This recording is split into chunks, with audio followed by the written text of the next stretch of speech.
Basketball, a game of giants. When he had to, he knew all the tricks.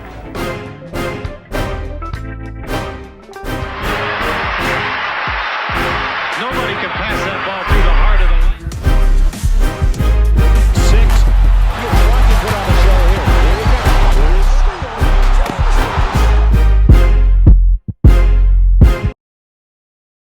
here. Dan, ready to go?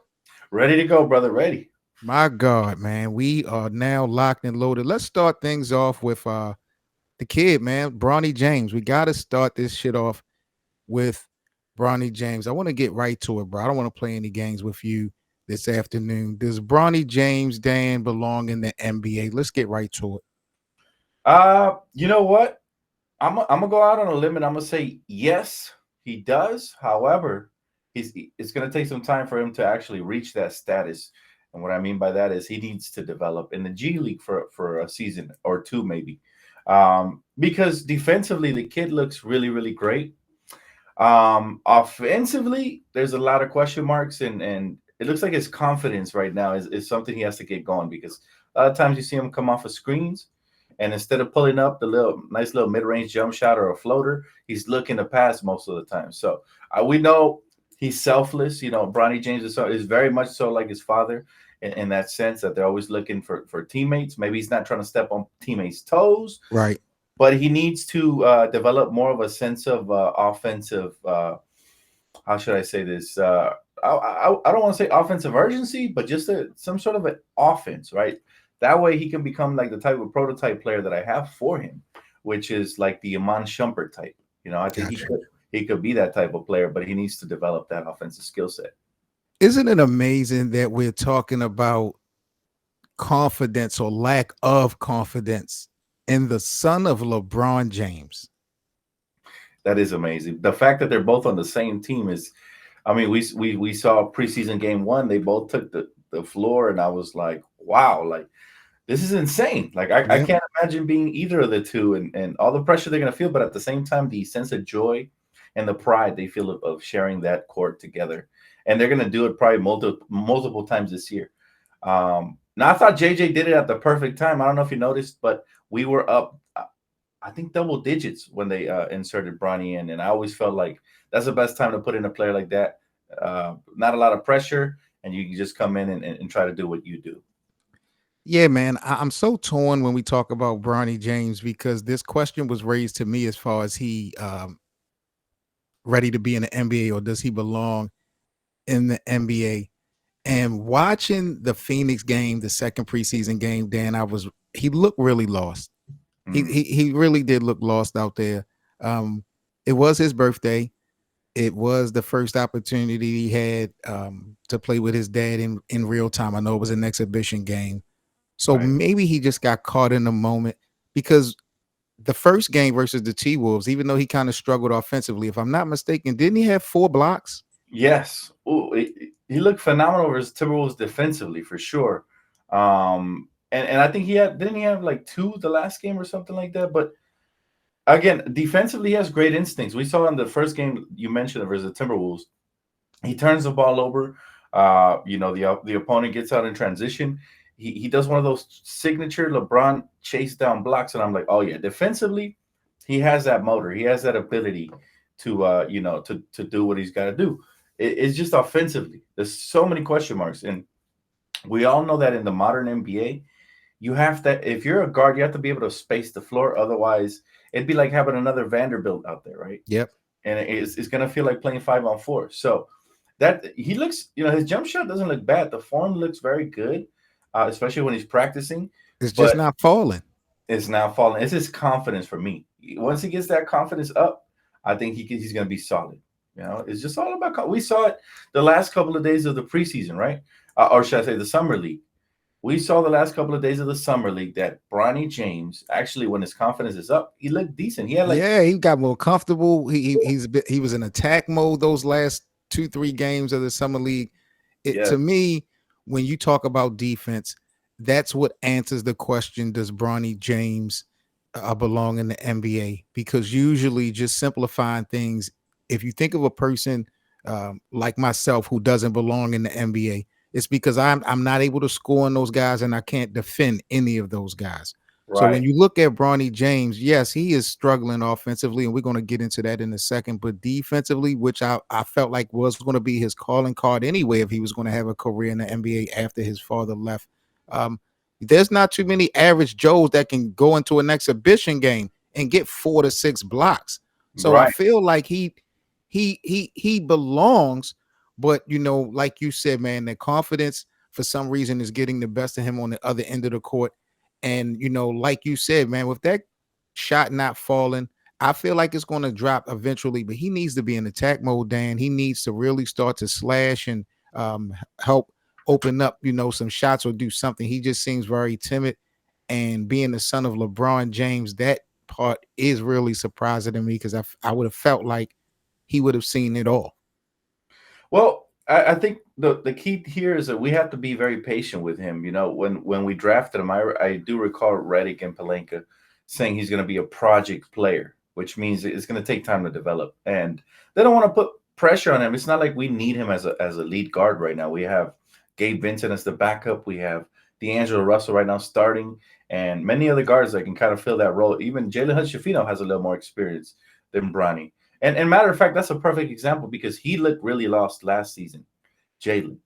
But this Yes. year, he's turning the corner, coming off those screens, and he's pulling up, no hesitation. And we've seen him knock down a couple already early in preseason. So I think, we can kind of see how some players are a little bit more late bloomers and some pick it up early on. And it's just a different level, man, to the college game than there is to basketball. It's like different speeds, and they have to the NBA, right? And they have to adjust to that level.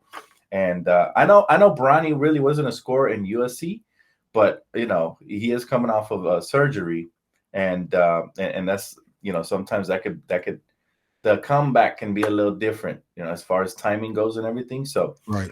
I do believe Bronny can develop an offensive game, but how long it'll take, I think that's going to be interesting to see. And I'm not expecting him to contribute this year, but if he does, that would be a major bonus, like a major plus, But I think we drafted Bronny for the long haul, and also I think we drafted him as a favor to his pops to give him that motivation, and that I see a Pep and LeBron step. Game 1 of preseason, you could already see it. This man was out here looking like regular season Bron. So, it's going to be, I think, beneficial to both parties, simply because you have his family member on there. He's going to play the hardest and the best brand of basketball that LeBron James possibly could. I saw a report from NBA Central yesterday talking about an Eastern Conference executive as well as an Eastern Conference scout, Dan, said that Bronny James has been set up for failure. The executive has said that if they had any real idea of how far away Bronny James is, they would have just not done this. The scout said you're set up for failure. It's like, what's the expectation here?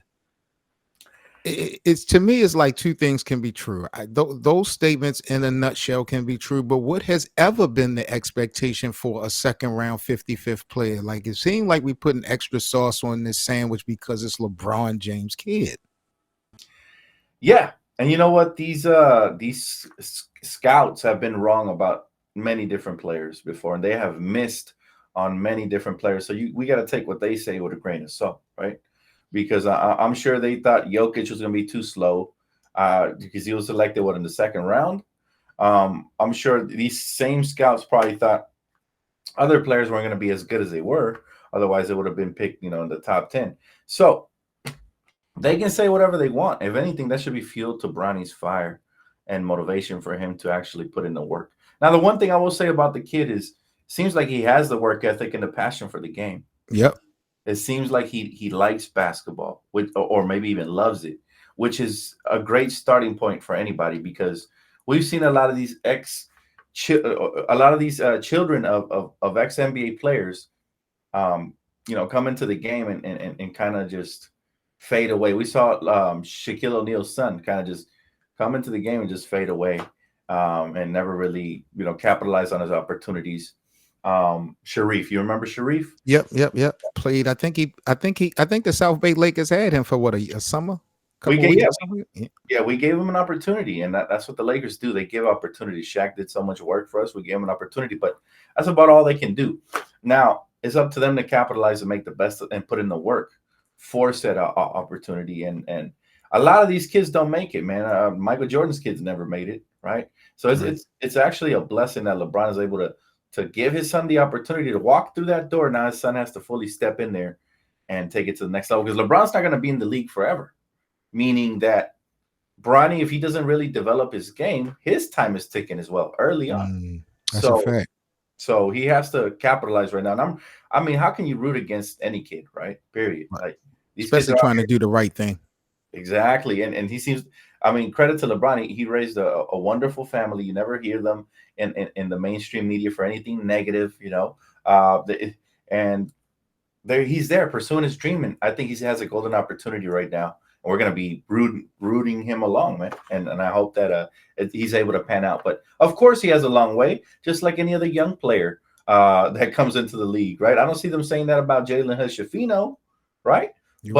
And he was a top 17 pick. Yes, so right. So you know, I think there's an irony to all of this. I think there is a level of dare I say jealousy to the fact that LeBron James got the privilege of having his son drafted on the Lakers. Of course, there's going to be a lot of criticisms and outside noise, but these things happen, and it comes with the territory of having a blessing like that happen for you. Any similarities before we get off of Bronny James? And again, it's only been 2 damn games. Do you see any similarities, whether it be tangibles or intangibles, between LeBron's game and Bronny James' game? Any similarities between the two? Yes. You know, it's crazy. Again, I already mentioned that chase down block that happened the first game that he played. Yep. Versus the Timberwolves. And you could see that there's similar athleticism. Of course, LeBron, obviously, he was 6'8", you know, 240. But this kid right here, he has the explosion. He has the motor, the high motor that his pops used to have. So he has those two things, and that could very definitely vote well for him in the future, right? And yeah, I like it. I like the defensive prowess that he brings to the table. I mean, getting 4 blocks from a guard is tremendous, especially in preseason when you're going up against NBA level talent. It's not like a rookie. Yep, that's a fact. One similarity that I see, Dan, it's one that I don't like. It's one of a negative to me. You definitely alluded to it earlier in the stream. It's the element of deferring. Remember, people used to get at LeBron James for deferring too much, not attacking, passing first. You know, they really criticize him, especially in Miami, deferring to D Wade, so forth and so forth. You're seeing that early on in Bronny James' career as well, passing up on attacking the basket, you know, kicking it out. You spoke on that at the beginning. So that nasty, toxic terminology of deferring, I think has it might be in their gene, because we've seen LeBron Sr. go through it, and right now I'm seeing Bronny go through it real early. Yeah, absolutely. And you know, selflessness can be good to a certain point, but because this is a team sport at the end of the day. But like you said, man, that's something he's gonna have to kick to the curb, because they need him to be aggressive. First of all, he's explosive. He has the speed to get to the rim at will. He has the athleticism. You know, he's probably more athletic than about, you know, maybe 30% of the league. Right. So he should be able to blow by a couple of guys and create for himself with no hesitation. And you know, if that doesn't happen, then you know that's unfortunate. But hey, you know, I think he has a golden opportunity. We saw another player, you know, from New York that also was very selfless, and he could have made multiple All-Stars because he had the talent. But Lamar Odom, you know, and so you know, these are players that, you know, if you pattern your game after those type of players, great. But it's better if you don't, because you want to be a little more selfish in the NBA, especially, you know, we're in the era that everybody ISOs and gets their own, and the Lakers under JJ Redick looks like they're going to have the ultimate green light, which should empower players, young players like Bronny, to come in and not be afraid to make mistakes. So I look forward to that. Speaking of young players, let's go to our next topic here on the Lakers Land Show. We got Dan, the Lakers fan, in the building.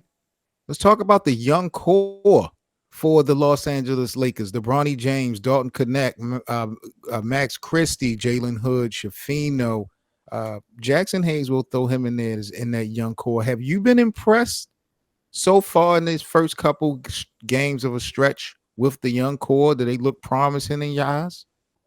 I've been very impressed with the young core, brother. There's a couple players that stand out to me in particular. I'm gonna start off with a player that I no longer think is a part of the young core, but I still see him as a young player in my eyes, and that's Austin Reeves.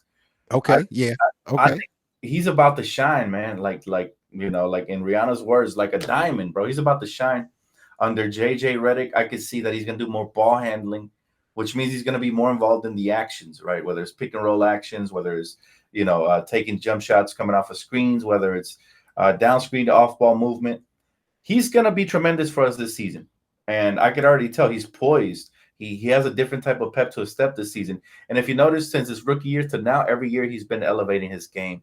And I think this is the year he becomes anywhere between an 18 to 20 point per game score. nice. And he's a tremendous talent because he in contrary to what we spoke about Bronny, he's not afraid to get aggressive, right? And I think that's one of his biggest attributes to his game. Another player that really impresses me is the young rookie we just drafted, man, out of Tennessee, and that's Dalton Connect. Dalton Connect coming in here. He looks like a vet already. I know it's only preseason, but he does not look afraid of the moment. He's coming in here, attacking the rim, pulling up, shooting threes with no hesitation. And I'm like, yes, we drafted the right one finally, because last season we should have drafted Jaime Jaquez or Cam Whitmore. Right. But this year, it seems like we landed on the right pick. So those two guys have really impressed me. And then who can forget Max Christie? Right. Max Christie has the potential to become a two-way guy. Yeah, I had the pleasure of watching him play some garbage minutes when he was a rookie. And I said, this kid has Tony Allen defensive potential. And that's huge because remember, Tony Allen was an explosive athlete. He could shade anybody. And even Kobe Bryant gave him some of the best credit that he ever gave any defender. And I think Max Christie has that type of potential, but with a better offensive upside, which could be huge for the Lakers. Shout out to the live chat here in Lakers land. Nath in the building said, I hope our Lakers can win 69 games, man, out of 82. That's a big stretch, but, I'm with you 100%, as many wins as possible. When you talk about this young core, Dan, I agree with you 100%. I think you hit everything on the head. And these young kids, unfortunately, because of the lack of availability that this roster holds, these guys are going to have expectations on them. There's expectations for Max Christie to show up. There's expectations for Jackson Hayes to show up. There's expectations for Cam Reddish to show up. Cam Reddish is only 25 years old. You understand what I'm saying? He's played for like 4 teams in 5 years, but these guys are fairly young. And because there's not going to be a lot of time for them to sit down on the bench and learn, they're going to have to really learn in real time. But I like the promise. Dalton Connect. I know you and I believe we spoke on Dalton Connect on the last time we linked in and just talked about his experience in college. I believe he played 5 years in college. Yeah, I'm sorry. Say it. Can you repeat that? You cut off a little bit. Did Dalton Connect play 5 years in college? I believe so. Yes, because he transferred. I think from D2 to D1. Yeah, he played 5 years in college, so he has all the experience, right, in the world. So he's coming in ready. Absolutely. Yep. I'm really digging that.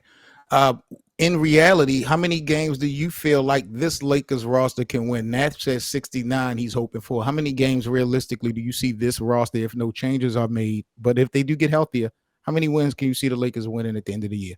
I can see us winning. You know what? That's a great question, man. I can see us winning I'd say about maybe 55 to be realistic. It's got to be better than last year because last year I felt like the coaching staff was holding us back a bit. But this season, if the coaching staff and the players are able to click, we see early on that there's some improvements already to the ball movement and play style. So I'm seeing about, if we can stay healthy and everything goes according to plan, 55 wins. Got you. Now I'm about to get an important phone call in a minute, so I'm going to pause things in a second. But moving on, there's about I want to say 4 games left in the preseason for the Lakers. I know you and I are going to be locked in on our platforms. I know you got the coverage. So again, you guys make sure y'all go to the live chat and check out Dan, the Lakers fan. His playback room is pinned to the live chat. Make sure y'all join his room as well as here at the Lakers Land Show. What's your expectations for the remainder of the season, Dan, for our Los Angeles Lakers overall as a team? What's your expectations for these last 4 games? Well, I want them to start developing winning habits. I know we lost the first 2 games. It doesn't matter because it's preseason, but I want these guys to especially in the fourth quarter. I hope JJ Redick, first 2 games, give it to the third stringers, the G League guys. But how about the next couple of games? We actually go with some of these other guys, the backups and maybe some of the starters to finish the games and start developing winning habits. I want that to start happening starting tomorrow. All right. And if that can happen, I think it can carry on to the regular season, because what I don't want to happen is that they continue to, lose these games, drop these games and just, continue to develop bad habits moving forward. I don't want that. What has been the biggest disappointment so far in the preseason for you with the Lakers? There hasn't been many disappointments. I've been extremely excited about the ball movement. I think if anything, I think we're just disappointed we don't have a great backup big man that we have traded for, because we saw it in the first game when Anthony Davis was out. We're extremely frail and thin in the front line. And what's going to happen with that is if we don't get that situated, whenever AD misses games or gets in foul trouble, we're going to be in trouble ourselves. Yep. So. No, you're right about that, bro. Give me a second. Mm-hmm.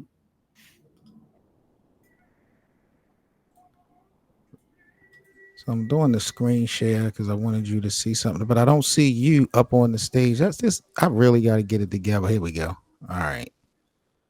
Yeah, I see both of us. It's just okay. Yeah. When you screen share, it's pretty hard to see them both and move the cursor. Got it. So I'm on NBA Twitter, and I want you to see how disrespectful the NBA GMs are continuously to be to Anthony Davis. Yeah. Let me get your reaction. Wow. So they got Giannis number 1, OG number 2, Victor Wembanyama number 3, tied for number 2, who's only a rookie, by the way. Bam Adebayo, who I love, but he's not better than AD. Drew Holiday, really good, not better than AD. Jonathan Isaac, stop it. Herb Jones, ridiculous. Jaden McDaniels, come on, man. And then he didn't even receive votes. This is what I'm telling you, man.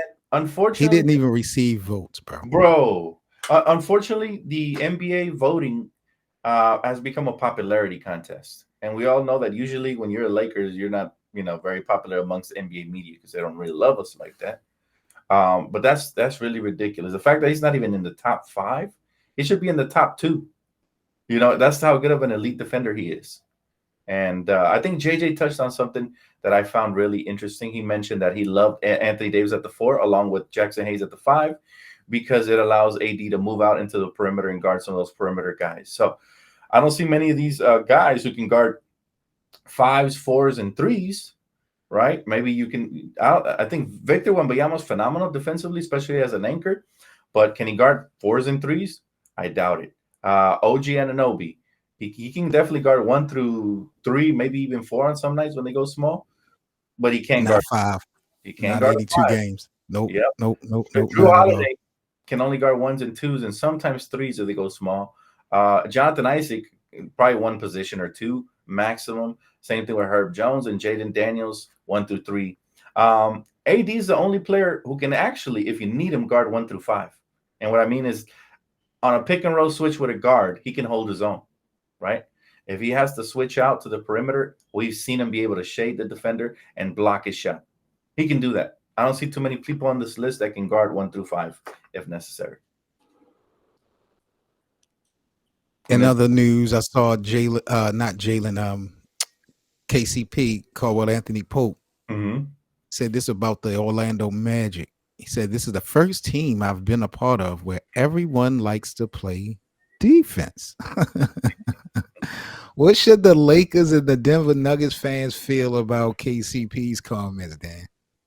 Well, they should take it with a grain of salt, because let's be honest. KCP made a name for himself in that Lakers run in the bubble in 2020 Yep. because before then he was so inconsistent. And I mean that in both ends of the floor. Sometimes he would gamble, shoot the gap, and get beat defensively. And then offensively, he was hit or miss. So I think KCP is feeling himself a little too much here. First of all, he's now currently on the only team that isn't going to win the championship of the other teams he's been on, of the previous two. So, yeah, he can say whatever he wants. And, of course, those guys are younger, so they'll be able to get a little more scrappy. But come on, man. Stop the cap, bro. Stop. Yeah, man. Like you won championships with these two teams. Like you did nothing with Orlando yet. Like stop capping. And you're not going to be the game changer in Orlando. You're not the future. So what are you doing? I love it. I love it when guys get salty. He's probably still salty. Denver didn't pony up the dough. And Or LA. He had to leave. Or LA. So, yeah, it happens. It's definitely hilarious. What's your thoughts on the Lakers' new city jerseys? You like these? Whew, those are cold, bro. Those are cold. Tell me, these aren't perfect to go out like when your boys invite you to the bowling alley, man. You got all them, clean lights going off in the background. You're gonna be shining in one of these, man. You're gonna be stunting, man. Or you out to the skating rink, Yeah. These are definitely fire, bro. I'm a big fan. Or even a carnival or a theme park or something. Definitely rocking those. Those are fire, man. They tough. That's tough. I had to. It had to grow on me because I really didn't like it at first. When I first saw it before the players actually wore it, when I just saw the actual jersey, I didn't like the color scheme in it. But it works. It looks dope. Yeah, man. Dope. It looks like it would glow in the dark, doesn't it? Yes, it does. It really do. I think that's really what stand out to me the most. Did you hear what LeBron had to say? Well, that Netflix documentary is about to come out, and LeBron James is featured in that documentary, and they caught a snippet of what he had to say. He spoke on minutes restriction. This is under Darvin Ham. He says, I know you got me on fucking old man time percentage and shit. This shit's garbage. Y'all know I'm in better shape than everybody. This is what LeBron had to say about his minutes restriction in that season opener last year on against the Denver Nuggets. Are you surprised that LeBron kind of took a shot at Darvin Ham in this documentary for Netflix? Because LeBron usually is kind of dismissive and indirect with his shots that he gives. I love it. I wish he was more like that, man. I wish, like you said, he's kind of sometimes indirect. I like when a player is direct. As you guys know, grew up watching Kobe Bryant. He was very direct at all times. So the fact that LeBron did this, I think, all of this factored into the Darvin Ham firing, rightfully so, man. And yeah, very, very excited to have a brand new coaching staff. But Darvin was not it. Darvin was a far better preacher than he was a coach. That's a fact. Yeah. All right, man. We just about wrapping up. Let me just try one more thing before we sign off here. Dan, once again, while I get this last thing set up, let everybody know where to follow you at on social media and what to expect this upcoming month as we get prepared for the regular season. Well, first of all, I want to say, man, thank you so much, bro, for being always a gracious host. Always. Appreciate you. You're awesome. You guys got to follow my guy, Lakerland. Make sure you guys tap in with him because he definitely knows what he's talking about first and foremost. I'm sure you do watch parties as well, right? You doing watch parties on here? You got yeah. I'm about to get into the groove of that. It's weird because I'm in Baltimore, so when the Lakers are starting games, it's like 11 o'clock at night my time. So I need to commit. I need to commit more to doing that, but I'll get it together for sure. Well, tap in with my guy, man. I'm telling you, it's like the coverage is phenomenal, bro. I've seen your channel on YouTube. You guys do a phenomenal job. So make sure you guys tap in with him first and foremost. Secondly, man, I just, pregame, postgame, you guys are interested in that type of basketball coverage, plus breaking news and anything that goes down Laker related or NBA related. Follow your boy over on the YouTube channel, Dan, a Lakers fan. Tap in, guys, diehard fans, man. We always have a blast. And we also do live game reactions over on Playback TV, same name, Dan, the Lakers fan. So make sure you guys do tap in. And we, it's gonna be a fun season. We got so much to look forward to. People like, oh, you guys have the same team. You're not gonna get very far. Listen, man, that's casual talk. This year We got a brand new coaching staff. We have an actual coaching staff, Yeah. led by Nate McMillan, who's been in the trenches in the Western Conference, with the Portland Trail Blazers. Scotty Brooks, who's led his teams to the finals and has developed the likes of James Harden, Russell Westbrook, Kevin Durant, etc. Serge Ibaka, and obviously JJ Redick, who I believe is the perfect asshole. And what I mean by that is he's not afraid to say the things that need to be said as a head coach. He's not trying to always be your friend, which I think Darvin struggled with. He struggled with the fine line of, really putting facts over feelings. So it's going to be a fun season, man. Tap into my guy Lakerland. And like I said, with your boy DTLF, man, and we're going to cover it all year round. Oh, yeah, man. We are making history here when we talk about the Los Angeles Lakers on our platforms, man. It's always a pleasure. Let me just try one thing. We're not going to do a whole game or nothing like that. I just saw this and I wanted just to see how this actually works real quick. Yeah. Dan, let me go players for 1,000. Which player got the most PPG in their career and how many? Points per game in their career, huh? Wait, this is in their entire career. I'd like to say I'm just gonna go Michael Jordan. You go with Jordan? I'm gonna say wait. But does this mean the average of points per game, or is this like in total points? Because it's a little confusing, the question. If it's total points, we know it's LeBron. But if it's points per game, I guess it's an average. Oh, it's the average. I'm gonna say Michael. Yeah, I'm gonna say Jordan. Yeah, Jordan. I'm gonna say 34.5 or something, somewhere around there. Maybe 36. Michael Jordan. It was 30. We both were right. All right. Okay, so at least I'm about to start this damn Jeopardy. I wanted to figure out how to fun, man. Hey, sign me up. This game playing. Yeah, we gonna get it on. We definitely gonna get it. I might have to customize one and make an entire Lakers related Jeopardy. That'd be dope. Hey, that looks fun. Yes, sir. Sign me up. I might do that. Get a couple Lakers content creators. We all get together in a round table and do some Lakers Jeopardy. That'd be fire. Definitely, bro. Definitely. All right, Dan, I appreciate you, man, as always, for stopping by Lakers Land, man. You guys, again, make sure y'all follow my brother, Dan, the Lakers fan, here on Playback as well as everywhere on social media, including YouTube. Subscribe to his channel, show support.